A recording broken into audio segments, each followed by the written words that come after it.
Salut la popu, aujourd'hui nouveau concept. Je vais juste vous partager tous mes derniers favoris du moment, vous parler des derniers films, livres que j'ai lus, etc. Et je me suis dit quoi de mieux de commencer cette nouvelle série de vidéos pile pendant les fêtes, comme ça peut-être ça vous donnera quelques idées de cadeaux de Noël, sait-on jamais. En parlant de cadeaux de Noël, on commence directement avec la catégorie de mes derniers achats. C'est un peu en vrac les trucs que j'utilise dans ma vie de tous les jours où je me suis dit ça. Pendant ces derniers mois, j'ai bien aimé que ça soit présent dans ma vie. Alors on commence direct par le truc qui m'accompagne depuis les semaines, cette superbe écharpe qui ne va pas du tout avec mon top d'aujourd'hui, mais c'est pas grave. Ces petites couleurs et tout, je trouve que ça égaye une tenue, c'est trop joli, c'est une jolie composition entre le bleu, le vert, l'orange. Je l'avais acheté chez Style en tête, je ne crois pas qu'il y en ait à nouveau qui soit disponible, mais sait-on jamais, peut-être que vous arriverez à trouver un dupe. Et ce genre de truc à offrir à Noël, ça peut être cool, parce que des écharpes, il y en a besoin quand il fait froid. Si je reste dans la catégorie des vêtements, j'ai aussi acheté ces boucles d'oreilles récemment que je trouve vraiment trop cool. Moi j'aime bien, vous voyez, les compositions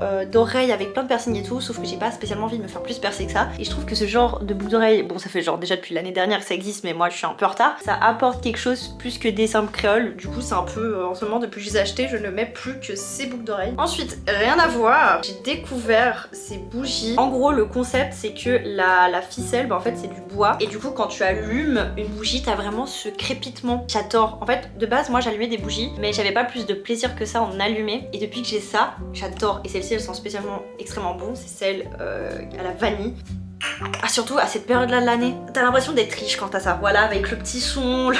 Si vous cherchez à être riche, achetez une bougie avec du bois. J'adore les jeux de société, et le problème que je rencontrais c'est que je suis pas du genre à organiser des grosses soirées etc. Du coup il y a plein de jeux que j'adore, mais quand t'es que deux, bah ça marche pas, et t'as peu de jeux de société à deux qui sont vraiment hyper cool je trouve. Il y a un jeu que j'adore qui existe en version duo, Codenames. Ça, si vous connaissez pas ce jeu de société, c'est le meilleur jeu au monde, d'accord? La version originale, en principe, c'est deux équipes qui s'affrontent, sauf que la version du duo, c'est une version collaborative. En gros, le but du jeu, c'est de faire agencer des mots pour en faire le deviner plus en même temps. Ça sert à rien que je vous explique, c'est toujours plus simple de comprendre un jeu en y jouant. Mais du coup, si vous avez déjà joué à Codenames, sachez que cette version-là, elle est géniale. Je la trouve honnêtement plus difficile que le Codenames normal, parce qu'en fait, on est vraiment limité. Ça, typiquement, pour les fêtes des jeux de société, on pense pas beaucoup en offrir. C'est génial. Autre truc qui m'a changé ma vie récemment, mais si vous avez regardé mes dernières vidéos, pas de surprise, je vais vous parler de ça. Qu'est-ce que c'est que ça? C'est tout simplement en fait ma nouvelle thérapie. L'aquarelle. Vraiment en fait ça t'apaise directement. Là ce que j'ai c'est un kit de chez Valeur Rooney. Pour les Suisses, je l'ai acheté vraiment à la COP. Et en fait, on a vraiment les couleurs de base pour faire déjà un max de trucs. Vous voyez la taille, genre c'est vraiment minuscule. Donc ça, c'est hyper bien pour amener avec soi. Et pour encore moins réfléchir, j'ai acheté ce truc, mais révolutionnaire. Pitié, ce serait une fête, un truc où c'est plus petit, c'est plus compact et t'as pas toutes les feuilles qui s'arrachent. Mais c'est tout simplement un cahier de coloriage, mais version pour de l'aquarelle. Donc le papier, il est beaucoup plus épais que du papier de coloriage normal. Il y a plein de coloriages différents. Il y en a un mais j'ai trop hâte de le faire, c'est celui-ci. Dans le thème de l'océan et tout. T'as pas besoin de réfléchir à faire un truc. Là t'as juste besoin de mettre des couleurs. Et vous voyez c'est pas, je déteste pour faire du coloriage les mandalas. Je trouve c'est hyper désagréable parce que déjà tu prends 1000 ans à remplir les blocs. Et puis en fait c'est toujours les mêmes formes. Et moi au final ça m'énerve plus que ça me détend. Alors que ce genre de truc en fait à la fin tu finis quelque chose et c'est cool. Ça, mais une révolution. J'ai encore deux petits trucs dans la catégorie achat, c'est tout simplement le rouge à lèvres que je porte actuellement aujourd'hui, qui est celui dont j'ai fait une review il y a pas très longtemps sur YouTube. Je le porte aujourd'hui, bon, quel bonheur d'avoir trouvé un baume à lèvres où vraiment c'est la teinte pour moi. On dirait que ça a été fait pour ma bouche. Et le dernier tout simplement, ça. Alors faut savoir que moi dans ma vie, je suis team basket.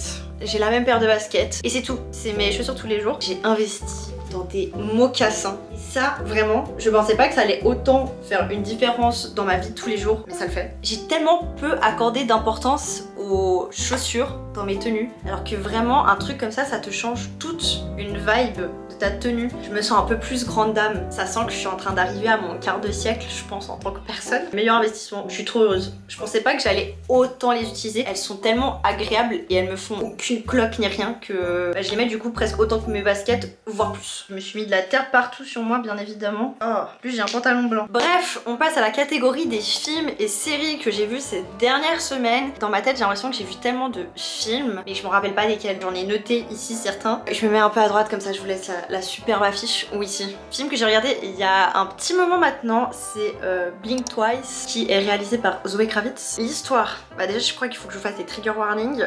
Tout ce qui est agression SV. En gros, c'est l'histoire d'une célébrité qui a une île privée et qui décide d'amener des gens et ça fait comme des fêtes sur une île et tout. Et puis c'est une ambiance qui devient petit à petit un peu étrange. Je vais pas spoiler pourquoi, je vais pas spoiler comment c'était fait, mais moi ce que j'ai beaucoup aimé dans ce film, c'est vraiment l'esthétisme. Des très jolies couleurs, l'endroit, en fait toute la direction artistique est vraiment très cool. Moi ça m'a un peu débectée. Une des thématiques qui est traitée durant le film, c'est vraiment la gestion des traumatismes. En fait, ça ouvre au débat de les traumatismes, c'est horrible à cause de la mémoire. Du coup, si on se souvient plus des choses, on est heureux. En gros, il y a ce débat-là, et à l'autre débat en fait, il faut traiter ces traumatismes pour passer à autre chose et pas vouloir les oublier. Et en fait, c'est un peu sur quoi le film va s'appuyer, sur qu'est-ce qu'on fait de ces traumatismes.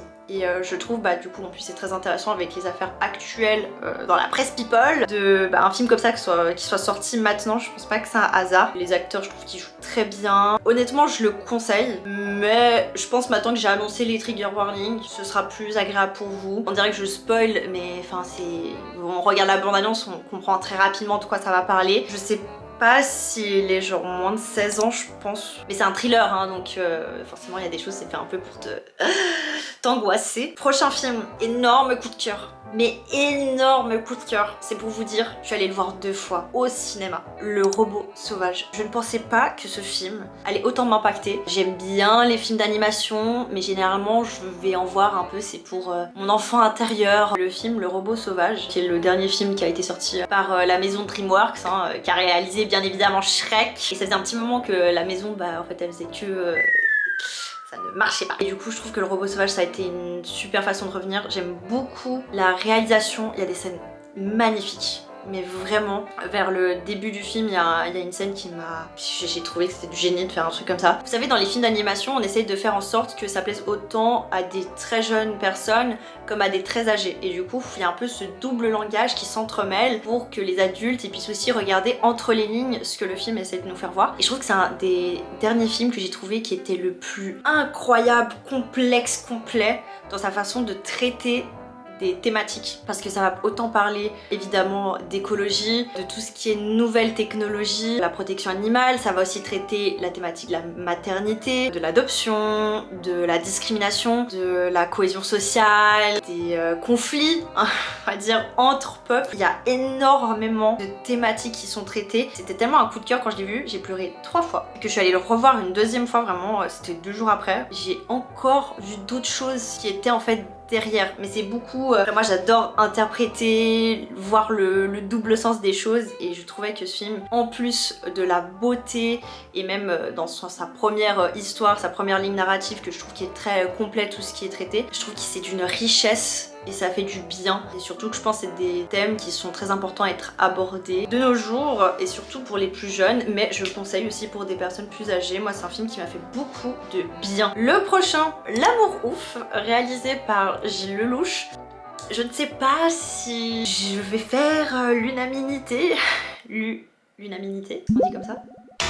Bref, avec mon avis, j'étais un peu déçue. Pour être honnête, j'en ai entendu beaucoup de bons, j'ai entendu les gens plus sceptiques, je me suis dit je sais pas de quel côté je vais être après avoir regardé le film. En fait je suis plutôt du côté des gens plus sceptiques. Bon, déjà j'avais un petit peu peur que en fait ça soit un film qui glorifie les relations hyper toxiques. Fort heureusement non, c'est pas le but du film, donc là-dessus j'étais très rassurée. Mais en fait le film va être vraiment séparé en 2 parties. La vie dans l'adolescence on va dire, et la vie en tant qu'adulte. La première partie du film est excellentissime. Les musiques choisies, tout ce côté très rétro vintage que je trouve super bien réalisé. La scène avec la danse et tout, enfin vraiment c'était un banger. Et après on arrive à la 2e partie du film avec Adèle et François.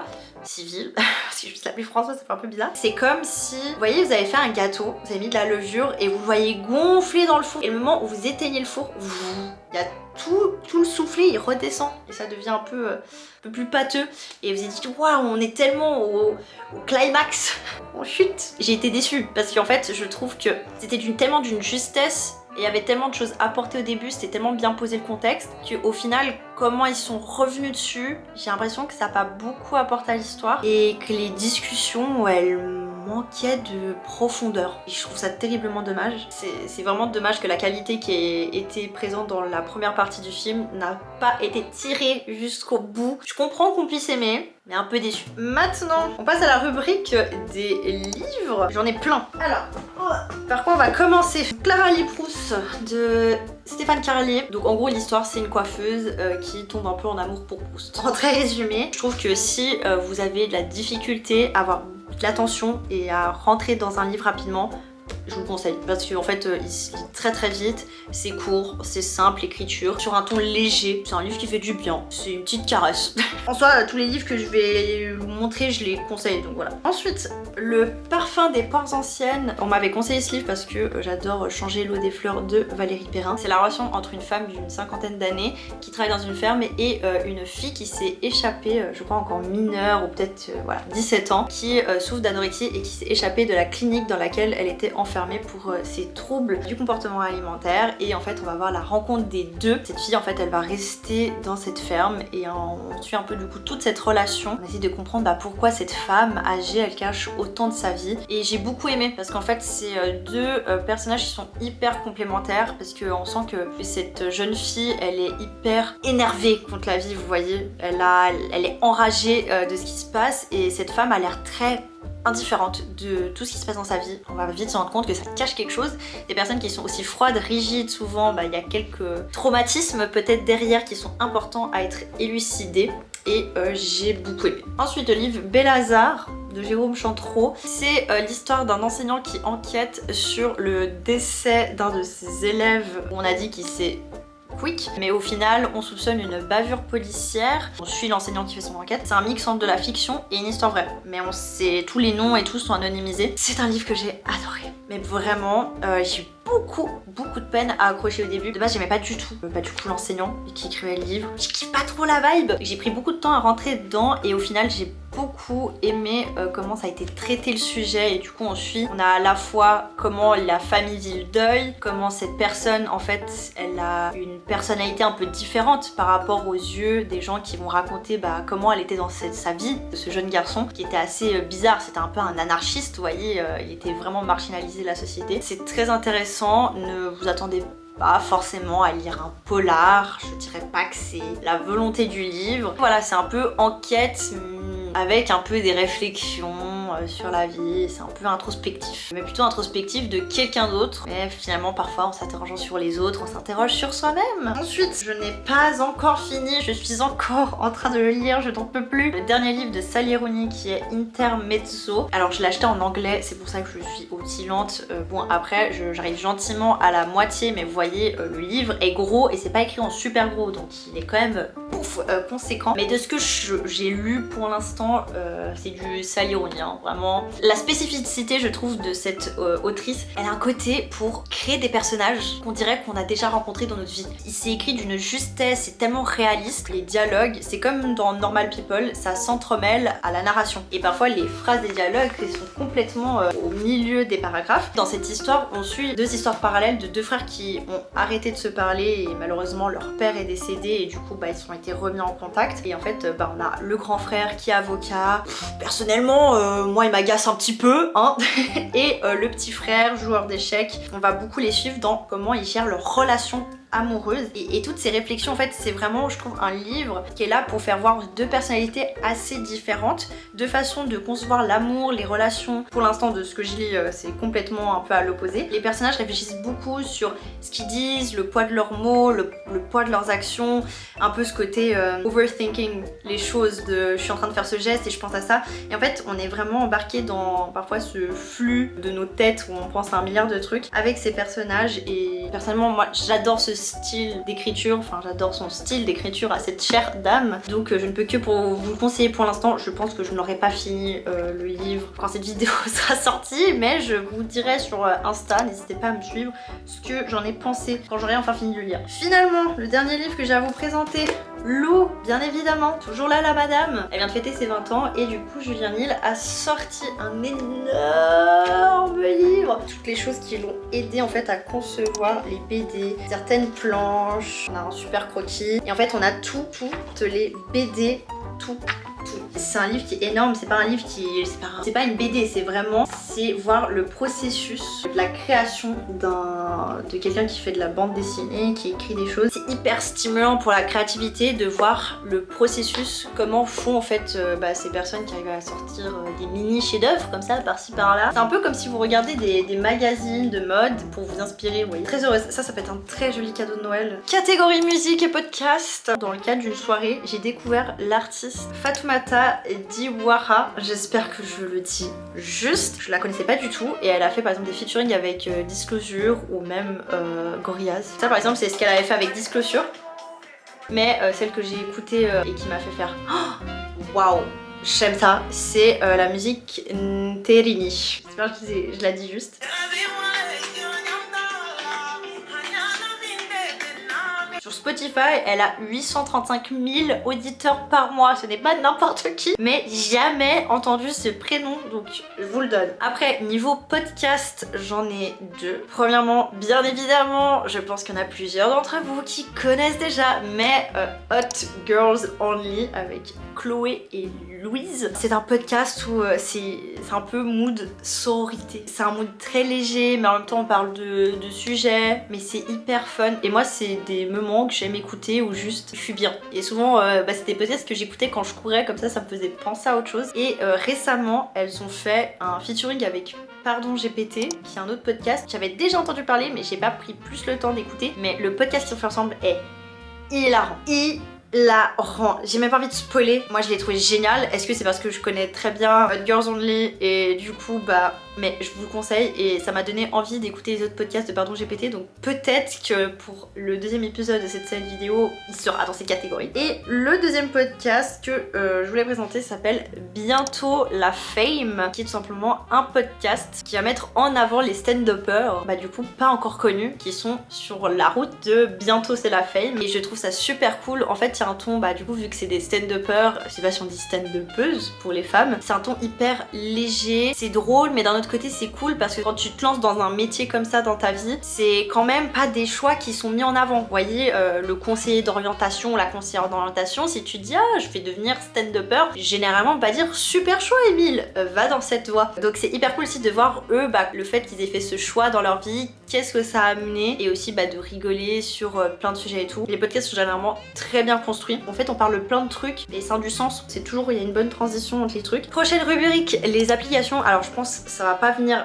très régulièrement cette rubrique, mais là j'en avais deux. La première c'est All Trails, qui est une application qui est géniale pour en fait trouver des chemins de randonnée sans trop réfléchir. Il n'y a pas que des randonnées en mode compliqué, ça peut être aussi même des chemins qui peuvent être cool à emprunter pas loin de chez vous, où c'est agréable de faire un petit tour. Et la deuxième c'est Mapstre, qui est une application du coup où tu partages les bonnes adresses de ce que tu as testé. Ça peut être tout autant restaurant, musée, hôtel, bref, je sais plus du tout mon pseudo sur cette application, mais je vous le mets là maintenant sur l'écran. C'est un peu comme une sorte de Google Maps mais collaboratif. Prochaine catégorie, je vais vous parler des comptes, du contenu à regarder si vous savez pas trop quoi faire. La première personne, c'est un compte mais que j'ai découvert par un hasard. Je sais même plus comment j'ai découvert. C'est un compte Instagram Chocolat Potato et c'est tout simplement une illustratrice genevoise si je me trompe pas, ou en tout cas basée sur Genève, qui fait des dessins super mignons. J'aime beaucoup et genre je crois qu'elle a 70 abonnés à l'heure actuelle et j'adore ce qu'elle fait. Donc si par hasard vous savez pas quoi faire, mais allez vous abonner, trop mimi, j'adore. Et la deuxième découverte cette fois-ci sera plus sur YouTube, c'est nos instants de voyage. C'est simplement un couple de créateurs qui font des vlogs de voyage, logique. Et du coup là récemment ils sont partis au Costa Rica et les petits épisodes ils passent comme ça. Je vous jure on dirait mais des documentaires qu'on pourrait trouver sur comment ça s'appelle déjà, National Geographic. Je serais pas très surprise mais les images sont vraiment trop belles et à nouveau c'est un conte de voyage. Alors il y a aussi un côté mi-vlog, mi on raconte une histoire. En fait ils font vraiment des vlogs qui se trouvent entre un documentaire et un vlog. Mais c'est hyper bien équilibré et les images elles sont à couper le souffle. Je croque dedans, je vous fais croquer aussi. Comme ça bah si vous aimez bien les vidéos voyage c'est vraiment à suivre. Évidemment, à tout moment c'est les futurs grands spécialistes voyage sur YouTube francophone, hein, on sait pas. Et ma dernière catégorie, et cette vidéo sera finie, j'aimerais bien faire ça à chaque fois, c'est la catégorie coup de boost. Alors je suis pas une big influenceuse, mais j'aime bien aussi donner de la force aux gens autour de moi qui le méritent. Et tout simplement je vais vous présenter le compte de Cafouillis. C'est fou de pas faire ça. Alors Cafouillis, c'est tout simplement des choses comme ceci. J'en ai un chez moi, c'est fou de vouloir vous mettre des trucs Instagram alors j'en ai littéralement un chez moi. C'est une illustratrice qui s'appelle Armelle qui fait bah du coup ces petits cafouillis, ces petits êtres de lumière avec des petites phrases d'accroche qui sont un peu là pour te mettre du baume au cœur. Du coup elle a sur Instagram, vous pouvez aussi commenter oui, et commander des illustrations. Elle l'a fait spécifiquement pour moi. Je lui ai dit je te laisse carte blanche, tu me fais une illustration qui te fait penser à moi. Et voilà, ça me touche. Je n'ai aucune idée de combien de temps cette vidéo va durer. Sachez que pour moi, ça fait 1 heure que je suis en train de tourner, donc j'ai vraiment plus de salive. Je l'ai pas encore dit, mais bien évidemment, n'hésitez pas à liker, vous abonner, commenter. Surtout que ces derniers temps, YouTube me shadowban un peu compliqué, mais bon, on fait avec, hein, c'est pas trop de mon ressort. Je vous fais de gros bisous et à la semaine prochaine. Toujours oui, et jusqu'à d'ailleurs la fin de l'année. Bisous la populace.